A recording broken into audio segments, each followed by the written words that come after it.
Hi, and welcome to Check Your Thread, a podcast about sewing more sustainably. My name's Zoe, and I'm obsessed with sewing. I've been blogging about it for over 13 years and am the creator and host of the popular handmade wardrobe challenge, Me Made May.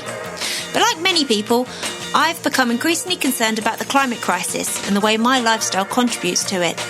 So in this podcast, I'll be nerding out about making clothes whilst exploring how to minimise the negative impact that it may have.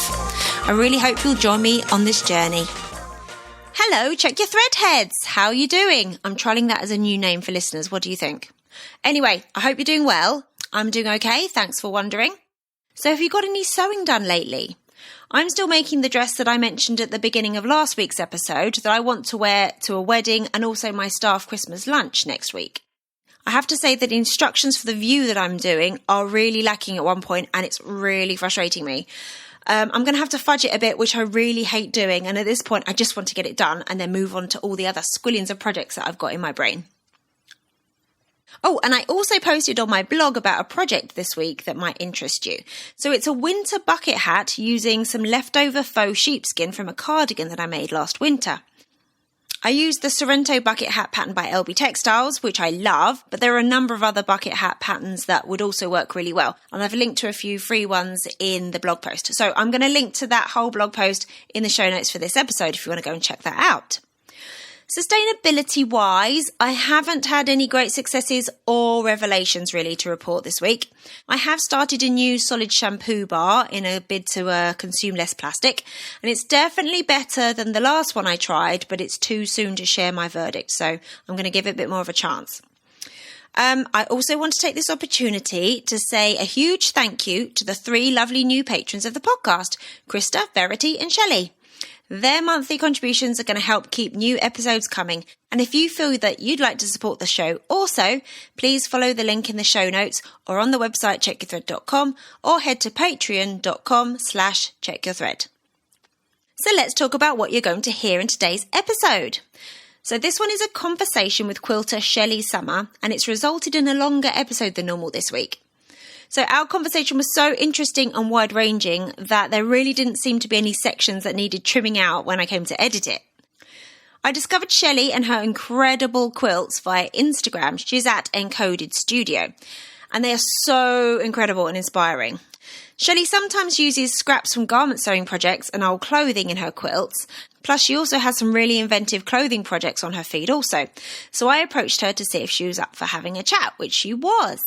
So I thought we'd be mainly discussing quilting, but Shelly is such an intelligent and thoughtful maker and human that our conversation ended up going off in a whole heap of interesting tangents. So as well as quilting, we also talked about creative collaboration, her job that is related to climate science, her thoughts on a circular economy, plus various forms of activism and their role in creating social change. So talking to Shelly was such a pleasure, and although we got into some of these heavy topics, I really came away feeling positive and empowered. And I hope that that's how you will feel also. So get your listening ears ready. Here we go. Oh, this is so wonderful. So are you suitably caffeinated? Do you feel okay? Yes, I am freshly caffeinated. So make a motion if you're like, you're talking really fast. So good. I love it. It means we can fit more in. Yeah, there you go. Exactly. It's compact. Well, thank you so much for doing this. Thank you for giving me some of your lovely, beautiful fall morning. I'm sure you've got many other things you'd rather do, but I'm really grateful for you to come on Check Your Thread. Oh, I'm very excited to chat. So would you mind starting by telling us a bit about you, like who you are, where you are, and what fills your days? Oh, great.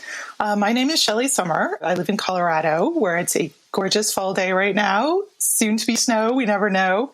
And I love to sew, but that is not my day job. I actually work with climate scientists. So I'm a communications director for a small research institute at our local university. That's the University of Colorado Boulder.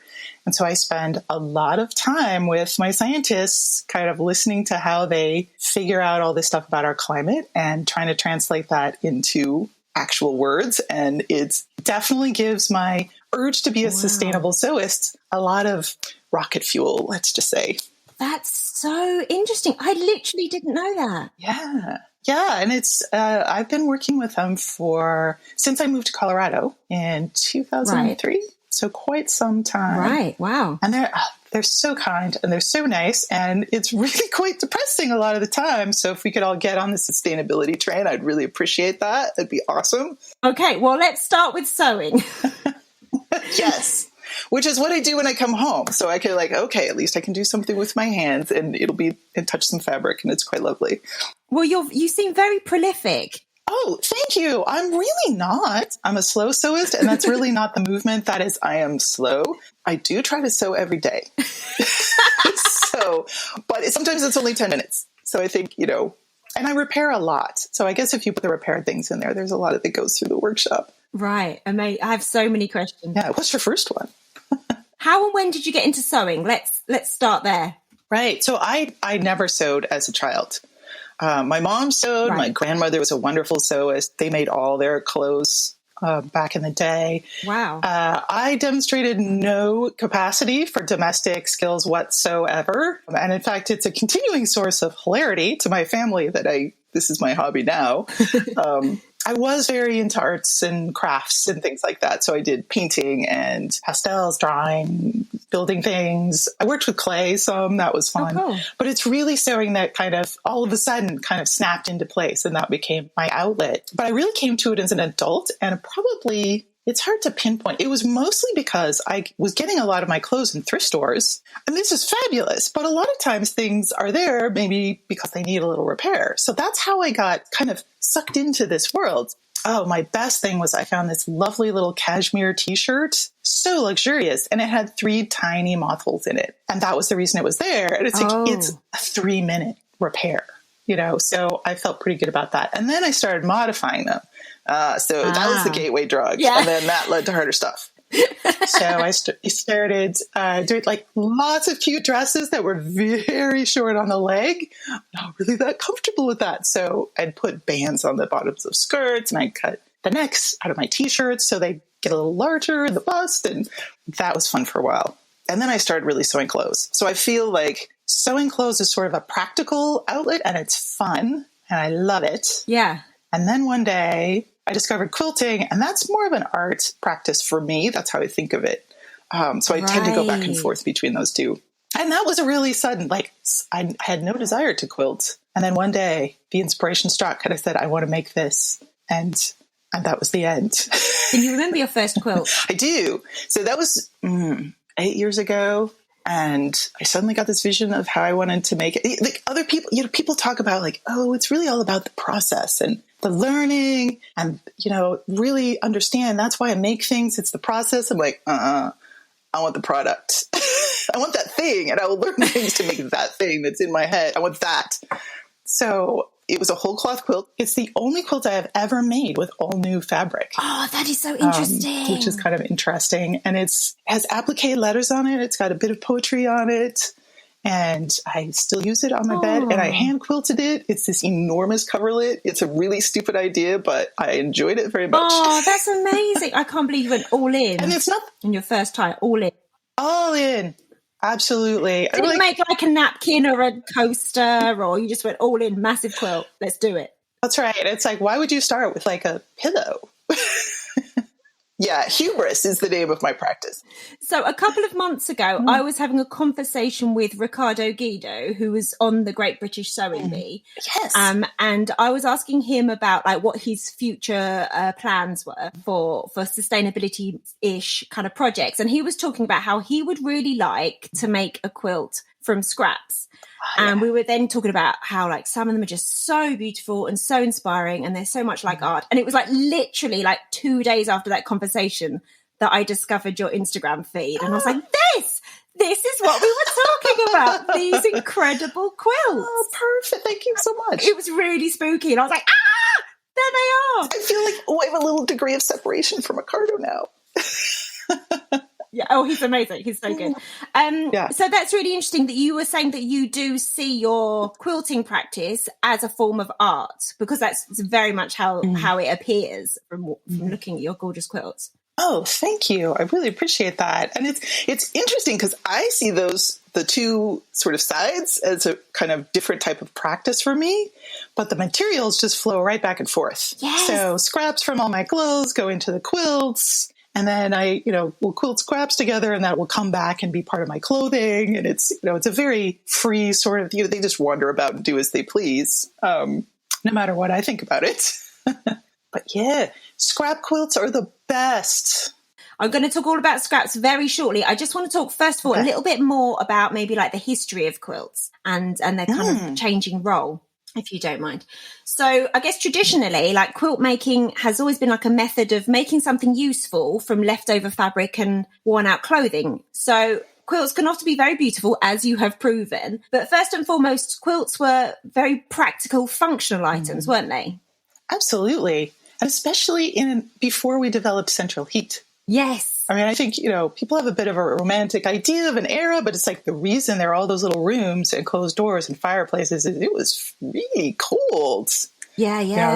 You could freeze. Yeah. And often families with many, many children. Yeah, absolutely. And, I think it's interesting for me to learn more about fibers, for example. Like I've been trying to learn a little bit about Japanese textile traditions and actually just took a course from the Tatter Blue Library by a Korean quilter. Right. Who taught it's like fabric is incredibly expensive, but everybody had mulberry trees. So everybody had this little paper that they would make from the bark. And that actually became a quilting within the quilt. And you could make this stiff fabric, but it was really out of constraint, right? Yeah. And you need the warmth, but it's hard to get that when you don't have a lot of wool or even cotton sometimes. Yeah.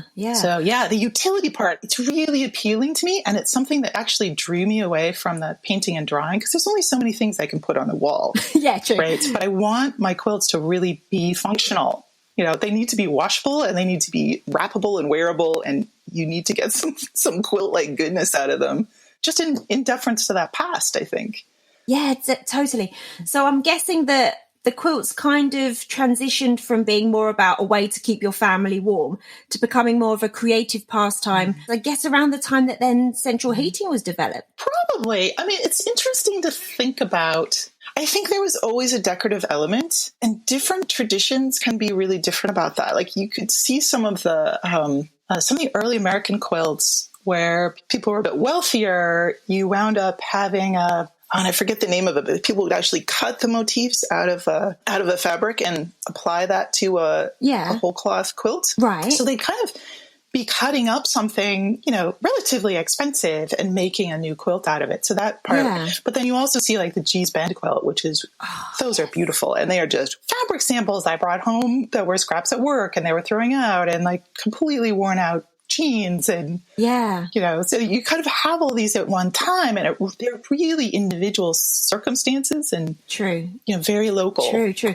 There was an amazing documentary about the G's Bend quilters that was on the BBC World Service and I'll put a link to it in the show notes. Yes, it was Wendy Ward that got me hooked up on that and oh my goodness, it was an incredible documentary and I was crying and it was really really powerful about the history and the way that the quilts are really like interwoven with the communities. Right. It's not something that people, went off into their little pristine studios and made that happen, right? They're really powerful. I got to see some in person in New Orleans a few years ago and it was fantastic. It's like a lot of artwork when you really see it in person and not just on a screen or on a page. It's an amazingly powerful experience. Yeah. So highly recommend if you can get into and see one. So quilting was often like a communal activity as well, wasn't it? Have you ever had any experience of kind of communal quilting? Ooh, good question, because I just went to an exhibit at the Nedver Art Museum that was all Indigenous makers, and they were all collective works in some way. They were amazing. They were playful and amazing and so good. So for the quilting, I am a part of a guild. So I'm part of the Boulder Modern Quilt Guild, which is a bunch of folks that get together and have programming. And that's been really fun because we will sew together, each person in their very individual style. But the collaborative works I've done have always been with people at a bit of a distance. So the last one that I did was with a very good friend from college who's a letterpress printer. And she works on this beautiful, like, more than 100-year-old cast iron press and produces these gorgeous letterpress works. So we decided we wanted to try a quilt together. She discovered a substance called Evelon, which she thinks of as paper. It's kind of a thick paper, but I think of it as like a polyester felt. Right. She printed up a bunch of stuff, and I made a quilt out of it with linen to help make it more flexible because it was a little stiff, but it's washable. Amazing. I think I've seen that on your feed. It's like there's like circle shapes. Yeah. So beautiful. Yes, exactly. So she printed up a bunch of kind of circular pieces, and then really had fun with that. And it was so fun to use an innovative material. Yeah. So you were doing like a communal quilting project, but you kind of came from it from different disciplines. That's really interesting. Yeah, that was really a fun part about it, because I got to learn a lot about her printing process. And then she asked a lot of questions about, well, how do you really practical ones about just how you kind of get the border to stick on, Yeah. and also really philosophical ones. It was a lot of fun. Oh, I love that. And we did it. It was great. It kind of carried us through some tough times. Like, she had a flood in her apartment, the plumbing went out, and it was getting that redone was this really horrible experience. And so it kind of got her through that. And then it got me through part of the pandemic. Oh. So it's kind of our trauma quilt. But that's lovely that you had that connection during those times. Yeah, it was really sustaining. So I guess what I love about the quilts that you make is A, they're incredibly beautiful and with really clever designs, but B, also with your use of existing textiles, I feel that there is a clear connection with the traditions and original purposes of quilt. And I love that how you show that taking a more sustainable route with your fabric choices clearly doesn't impede creativity. In fact, it can fuel it. Because there's kind of like a whole industry built up around quilting now, isn't there? Where there's like whole collections of quilting cottons that all coordinate that you can buy, and you can buy these patterns, and you can completely recreate those ones if you pick the right fabrics, can't you? And they're beautiful. They do look amazing, but there's something possibly a little like sanitized maybe about that. Exactly. How do you feel about that? Oh, completely agree. And I really do love to find as much as my fabric as possible. I like to get it thrifted, reclaim it somehow, scavenge it somewhere. If I'm ever around someone wearing a really cool shirt, I hope it's not, I try to make it not obvious on my face that I'm really thinking how to work that shirt into my next project. That's a little weird, but I love to do that. And in a way, yes, it's a constraint because I can't just I don't feel like I can go to the store and just get the latest collection by, whatever designer, but I find it so much more creative and satisfying. And if I just kind of remade, even though I can love something that someone else has done, if I can just make a copy, it's still a copy. Yeah. It really doesn't come from my soul. Yeah, you're not putting your stamp on it in some way. Yeah. And quilting cotton, it's a really stable cotton. So I understand why people like to sew with it because it behaves beautifully. It's very square and it lays down and irons little creases in. You can really get, a nice stable base with it. But it's, other fibers are so soft and touchable and lovely. And in a finished quilt, I find some of those textures are so much more satisfying when they're against your skin or kind of wrapped up in it. So what kind of fibers and fabric types do you like to use? I love linen. I mean, linen's so great. It's really squishy. So if you're a beginner with, I actually starch it up pretty good. I make my own starch. Ooh. So it's really inexpensive. Wow. It's, I don't even, is it a penny? I don't know. And it's quite useful for keeping it just a little less squiggly, but it's fabulous on curves because it'll just ooze around and, sit beautifully and never wrinkle. It's so good. So how do you make starch? Oh, so you take cornstarch, right, and water, and you put it in a little pan on the stove, and you just heat it up until it, cooks for a minute. You don't have to boil it; just get it to go together. Let it cool off, and you have starch. Oh, I mean, never buy a bottle of that stuff. It's so easy, and I like to do that. That's actually kind of part of how I think about sustainable sewing. Yeah. A lot of it, of course, is the materials, but a lot of it is actually your tools and equipment. Yes. And I feel like there's certainly an industry that is interested in making sure that you have $9,000 worth of rulers and sewing machine. And Yes. those are very nice things. But I kind of hate the idea that you have to spend your annual salary on stuff to put a scrap quilt together, which was sort of the free leavings that you made into something useful. Like, it just kind of blows my mind. Yeah, completely. So, yeah, you can apparently make a basting spray homemade. Right. And you don't get the chemicals in your house then. Good point. So this is a bit of a sidetrack, but no, I love it. The part of the sustainability is not only how you sew things, but it's how you take care of them, right? Yeah. So some scientists at my university a few years ago did a study. They were looking at emissions in urban areas. They got a bit of a surprise. They're like, well, half the emissions are from what you'd think, which is, car exhaust and things like that. But half was from personal care products and soaps and perfumes and things like that. You could see the spike during the commuting hours. Everybody put on their deodorant and perfume and walked out the door. Crazy, right? So your laundry soap could be kind of polluting your house, and you're in total control of that. Try some DIY stuff. It's fun and it's clean. Okay, that's a whole nother thing. Okay, I'm going to take that on board. I'm going to do some investigation. Maybe I'll do an episode on it. That's a really interesting point that I must admit I had not thought of at all. Cool. Yeah, and it's so cheap.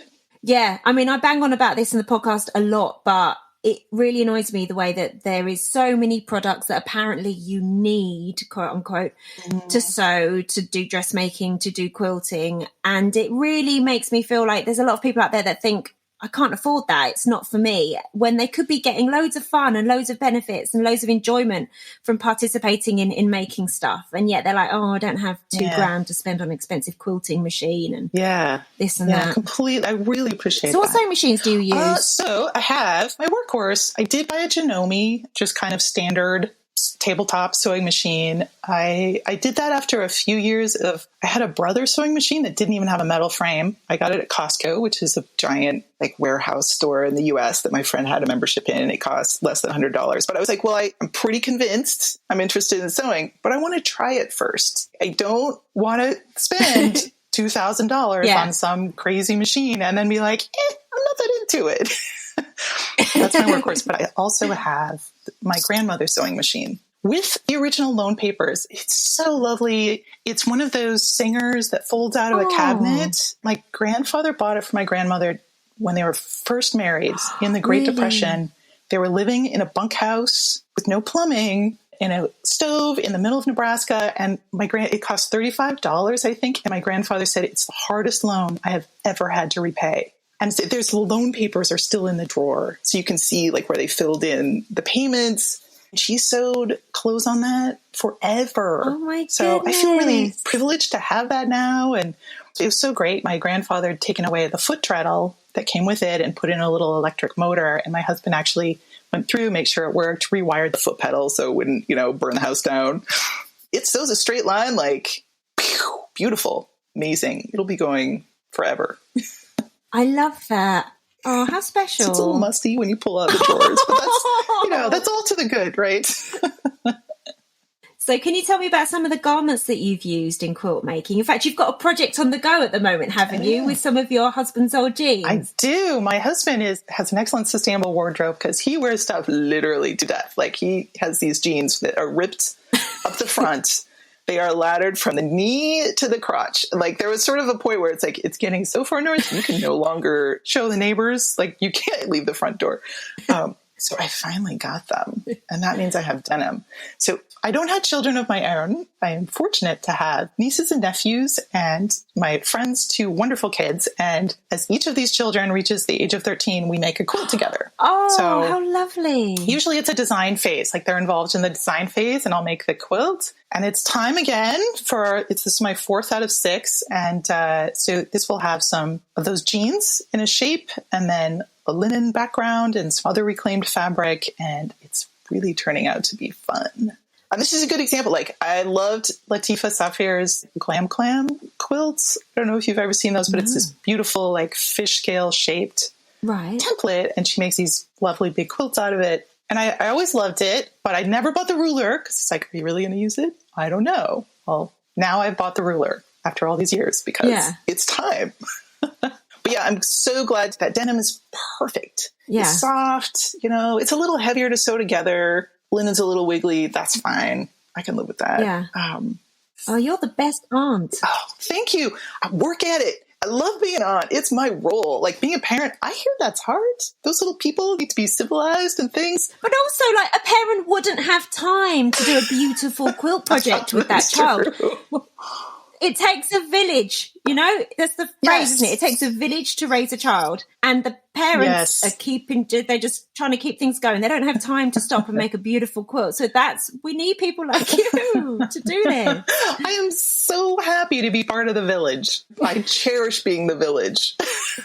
Oh, that's so lovely. Yeah. And I love bringing old clothes into quilts. It's fantastic. I got to tell you, like dress shirts, especially, some of those really nice men's dress shirts, if you feel the fiber, it's as nice to work with as quilting cotton, but it feels amazing. Yes. So the first quilt I ever finished, which was before I finished that whole cloth quilt, was all older. It was shirts I got from the thrift store that were, had worn cuffs or worn out elbows. Beautiful fabric. Made a great big kind of hexagon quilt out of it. I still use it. It's fantastic. The colors are lovely. Oh. So go find shirts. They are delicious. Do you know what? I have a very, very, very tiny quilting history, but the first quilt that I made was with button-up shirts as well.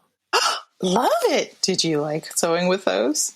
So I used to, years ago, about a decade ago, I used to work at a textile recycling charity. Oh, yeah. And we used to make a small range of kind of women's wear out of textiles and garments that didn't have very much resale value. I love it. So we often got a lot of men's work shirts to work with. So I had some kind of offcuts from there where we'd maybe used the body but hadn't used the sleeves and stuff like that. So I had all these cool different striped shirts, and one of my very good friends was pregnant, so I made this small, not very big, just like this small kind of floor quilt, for popping the baby on. Oh yeah. So I love it. That was my first one as well, and it was so nice to work with. I love that you did that, and how special. Too great. So do you have a large stash of scraps and unwanted clothing? And how do you organize them? Or are they not organized? or they're all in a box. No, it's an interesting thing because generally scrap quilts are not my primary way that I quilt, but it's actually what attracts the most attention. And I kind of think it's because who doesn't have scraps? Who sews? We all have scraps, and they can become a little overwhelming. We're all looking for something to do with them. Yes. And I have one box that's about a foot square. If it gets full, I need to, I can't work on other things until it needs to fit in that space, because while I'm very lucky, I do have a room that I get to sew in that I don't have to share. It needs to live in that container. So I tend to always have a scrap quilt running that I use as a leader ender project. I like to chain piece. I don't really ever like to pull stuff off the needle without putting something else under the needle. So I just never have to fuss with it. I don't like fussy. And so I generally keep a stack of scraps by the machine. And whenever I reach a point in the project where it's you just need to pull it off the needle, I just run through those little pieces. And if you do that often enough, you have quilts. So even if you never set out to be a quilter, you could just do that with garment sewing, and eventually you get a quilt. So you just have to. You've got a quilt. You got a quilt. I mean, and they just pick seams that are kind of short is the thing. Pick small squares or something. So I manage the scraps by keeping always having scraps in mind. If I have a little piece that I need to use, you look in the scrap bin first. For the pandemic, every piece of fabric that was a foot square got turned into a mask, right? So that took away a lot of scraps. And I tend to have things going by size. So when I cut out a clothing project, for example, if I have kind of larger scraps, those go in the bin for pockets and facings and things. And then I'll have a couple of, bigger scraps I've got a particular project that these are for. And then once I get down to the little pieces, I'll just say, all right, I'm cutting this into these sizes for the leader ender quilts. And the rest, if they're really small and not a very good shape, they get tossed into the bin to basically mosaic together into new fabric. Because how do you turn little scraps useful? They're not that useful. Well, how about if you just turn them into bigger fabric. Yeah. And then it can be useful again. So how do you do that? That sounds amazing. Oh, it's the best project when you've lost your sojo, like a lot of 2020. It's like, not that inspired. So you just bring out your little thing of scraps. You pick a couple that are roughly the same size, and you sew them together. And then I chain piece, so I have like 4 going at once. And then you stick a piece across the top and you just sew it on. And then you stick another piece in it and you sew it. And you just wind up. You can kind of do like a log cabin where you make sort of a concentric in order around the central piece, or you can just whack them together. And they turn out beautifully. I mean, just press it once in a while. So like that sounds smooshes amazing. flat and you can cut it into a shape. And it's such a simple way to use up all those little pieces that it's like, oh, it's bigger than an inch, but it won't really do anything useful. And for my stuff, a lot of it winds up being in kind of a restrained color palette. I have a lot of dark blues and teals and kind of hits of bright colors, but I'm going to try that. Try it out. And then they sit there nice and flat and they're ready to work with something instead of being this kind of horrific box of reproachful scraps. So from what I can tell from your Instagram feed is that a lot of your garments projects also contain elements of upcycling and reworking existing garments. Absolutely. Yeah. I love to do that because I think part of the practice that I've come to is I really like to keep material in kind of its highest possible state.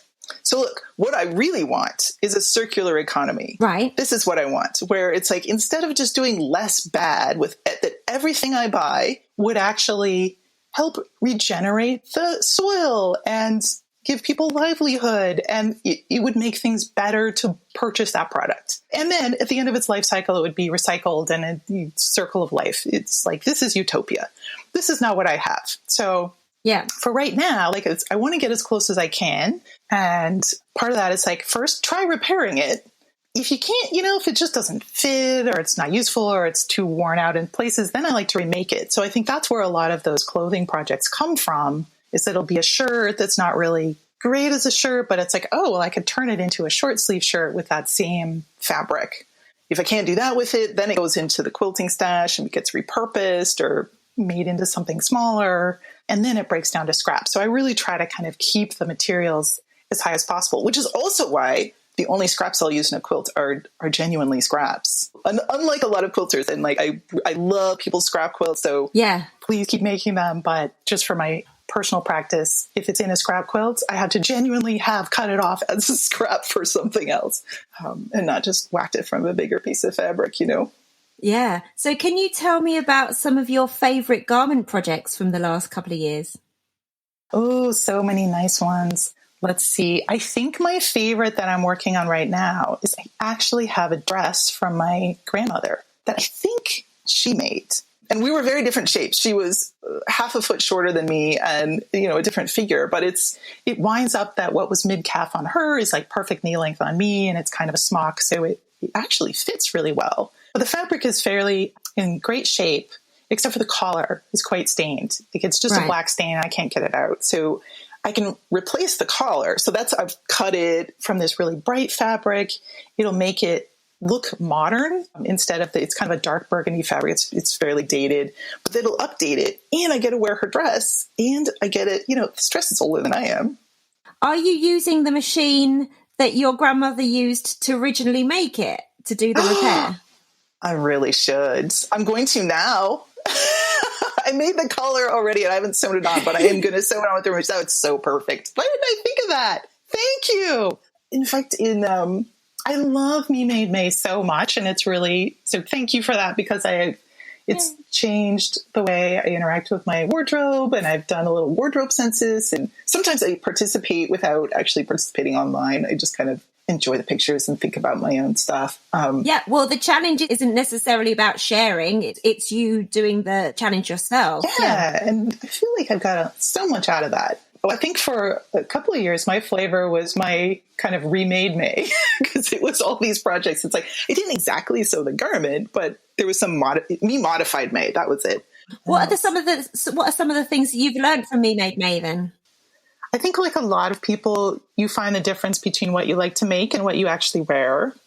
So I really don't need to make any more skirts. I made a lot of skirts right at the beginning. I have lots of skirts, and that's great. And I don't need to make any more. The closet's full. Like that need is fulfilled. So what I need to make is the black t-shirt that goes with all of those. So that kind of sewing for need, I think, is really helpful.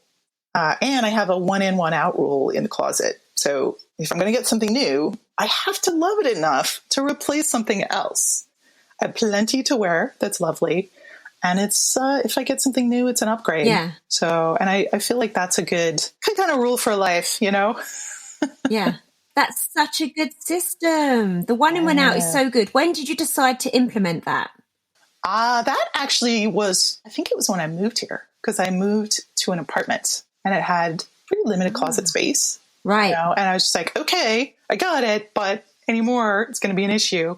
And I think, you know, in a way, it kind of exemplifies what I think can be really good about sustainable sewing is that we can develop these practices at sewing. And that's really cool. But where it gets really meaningful is when you kind of take it out of that sphere and it's like, well, what if it kind of runnered out into these other aspects of my life? And what if my whole house was one in, one out?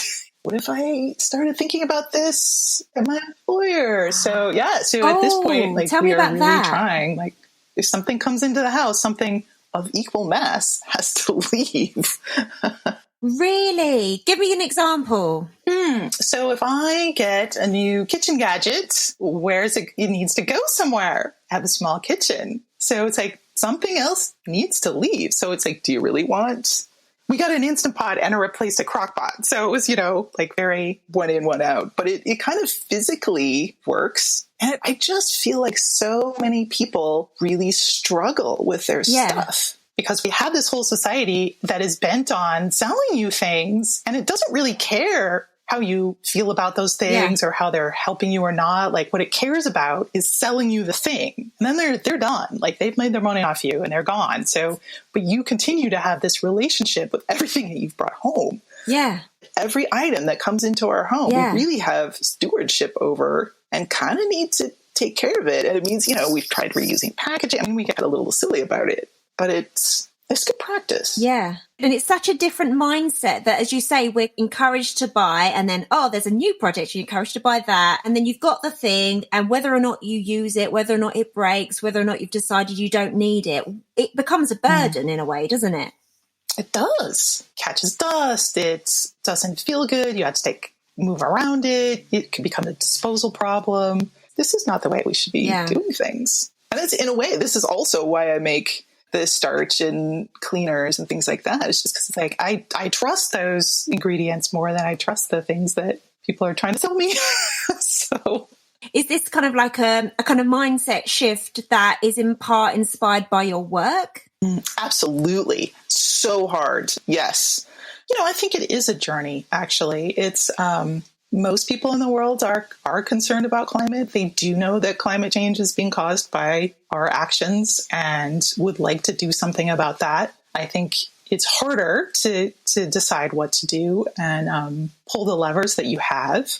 And there's no doubt that working where I do, I feel like it took on a lot of urgency. That's not to say it is a journey. Like that's a really good metaphor for it. Because when I first started quilting, for example, I made all the classic kind of hoarding mistakes, right? You know, I bought fabric because it was pretty online and I had a fear of missing out, right? It was complete FOMO, or like, oh, this online store is closing and I won't be able to find their like depression style feed sack prints. It's like, I don't even like quilting with that stuff, as it turns out. So I wound up, I have a full box of fabric that I had that it's like, I don't even really want, it's like, I love the fabric.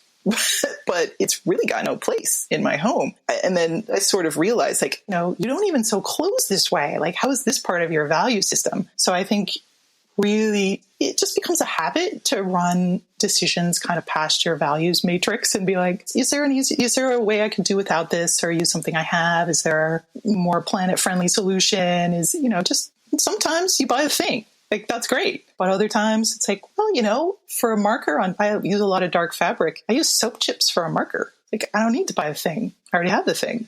It's free. So I just steal them out of the shower and my husband is sort of down to that little sliver, you know? It's like, oh, that's mine. Oh, that's so clever. I had never thought of that.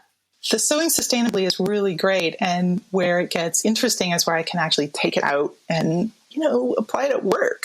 So at work, I plan events and there's usually food because if you want students to show up, you offer food, right? And I just make it plant-based. So right. I feel like everyone has a lever like that, in their faith organization or their workplace or their town or their community. Like there's some lever you can pull. And it's like, I think the trick is to just get in the habit of taking more steps, right? And if we all do that, then, hey, I will be less depressed at work. Yeah. It's so true. And often you don't know the impact of your actions or your words, do you? Because you can have a conversation that you might think is just a casual conversation. And then it's triggered something or somebody takes that and then they hear something else on the radio or a podcast and they think, oh, that's like what Shelly was talking about. And you can't judge the impact that will have, really, can you? Oh, so true. It's hard because it can be a little, I keep having these conversations. I don't know if anybody's getting good out of it. But what we know from climate communications, which is kind of my, professional métier, is the best way to influence people to climate action is really social norming. It's like everybody's doing it. Right. So there's this kind of, it's a silly example because not everybody owns a home or can afford panels. But like if one person in a neighborhood gets solar panels, then the next person gets them. And then pretty soon, like lots of people get them. And that's true for plastic. Like people are starting to move away from single-use plastic, trying to buy different products and things. That's a tough one. Woo. But it's that social norming and social pressure. So talking about it really makes more difference than you might realize. And you might never realize in the moment. Yeah. But keep talking. It's the best thing we can do, right? And voting. Yeah, that's so heartening because it's so easy to feel disillusioned sometimes, isn't it? When you think like, oh, I'm in the zero waste shop trying to refill all my products and having a bit of a stress about it. And then you go and see some people just chuck all their single-use lunch plastic in the park on the floor. And you're like, why am I bothering?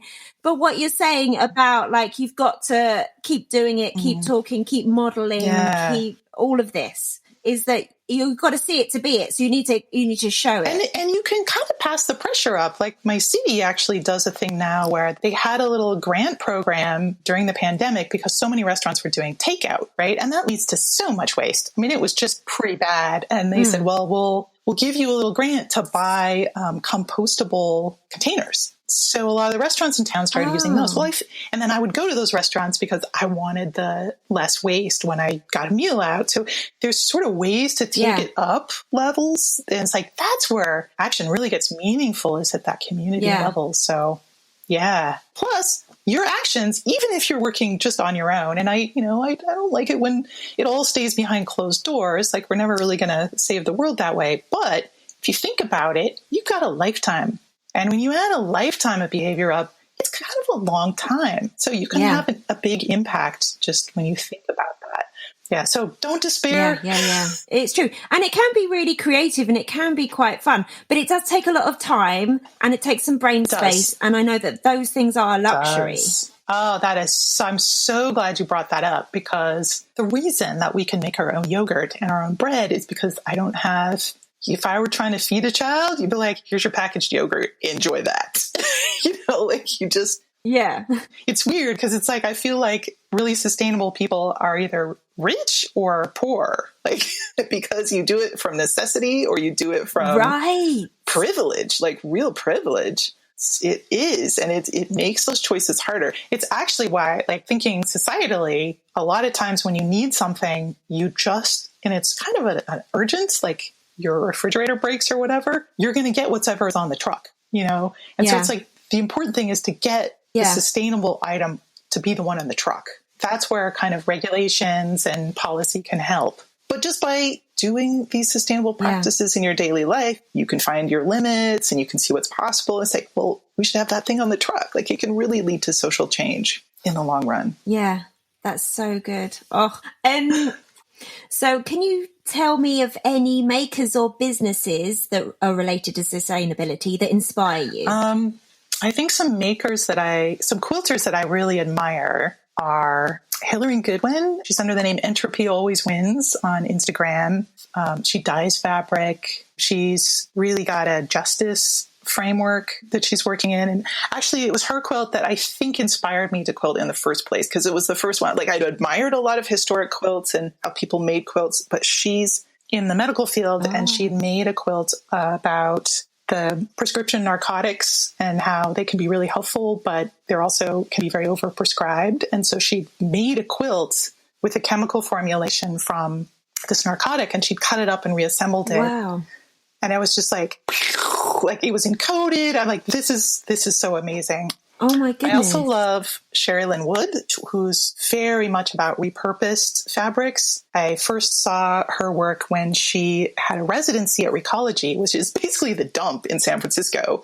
And they had these wonderful artist residencies. And she pulled sun-faded drapes and cords of beads and old jeans out of the trash, right? I mean, really the trash, and made them into these incredible quilts and sculptures.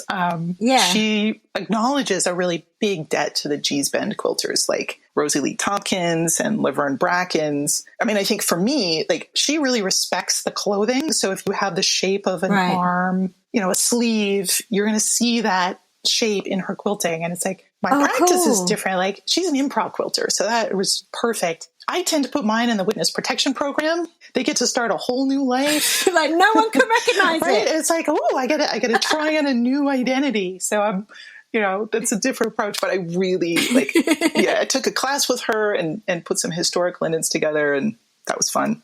Also, Sean Kimber, amazing. So she's a mathematician and a quilter, and her quilts carry these huge messages. I mean, I'd recommend looking at the one for Eric, which was about the death of Eric Garner, and Cotton Sophisticate. Some of her are really quite obscene. They're like based on kind of graffiti that she's seen. They carry a lot of equity and political messages, and they're just mind-blowing. So definitely follow her. Suppliers, visit your local thrift store. Someplace I really appreciate as my local fabric shop is in Denver. There's Fancy Tiger Crafts, and they really have a justice and equity mindset. They look for makers of color that they can carry these really nice products from. They really work to source some of the more sustainable fibers. I mean, I think it must be even more frustrating and hard for them than us, but they do a lot of the work there. So I can always go in and find some good sustainable, like for backgrounds and things, often I'll just need plain dark blue something, and they've always got something good. And they also use very sustainable packaging. So if I get stuff shipped from them, the package is recyclable down to the tape. So there is zero that I have to put in the trash. I love that about them. Amazing. Oh, Shelly, this has been like the best conversation. Thank you so, so much.